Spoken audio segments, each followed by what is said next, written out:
ખબરોમાં બન્યા રહેવા માટે બેલ આઇકોન દબાવો અને એબીપી અસ્મિતાને સબસ્ક્રાઇબ કરો. સોના ચાંદીના ભાવમાં ઘટાડો અને લગ્નસલાની ખરીદીને લઈને અમદાવાદના સોની બજારોમાં મંગળવારે તેજીનો માહોલ જોવા મળ્યો. મંગળવારે સોના ચાંદીના ભાવમાં ઘટાડો થતાં 150 કરોડના સોનાનું એડવાન્સ બુકિંગ થયું. મંગળવારે સોનામાં 1800 અને ચાંદીમાં 4000નો ઘટાડો થયો હતો. આ ઘટાડાનો લાભ લઈને ગ્રાહકોએ ધનતેરસના એડવાન્સ બુકિંગ કરાવી લીધા. તો ચાંદી પ્રતિ કિલો 68,000થી ઘટીને 64,000 રૂપિયા થયું, જેના કારણે રોકાણ કરવા માંગતા લોકોએ ચાંદીમાં રોકાણ કર્યું છે.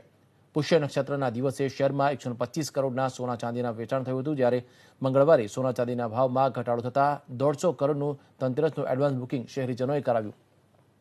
આ બુકિંગ પુષ્ય નક્ષત્રના બુકિંગ કરતાં વધુ થયું છે. શહેરીજનોમાં કોરોનાની મહામારી વચ્ચે સોનું ચાંદી ખરીદવા માટે જોરદાર ઉત્સાહ જોવા મળ્યો.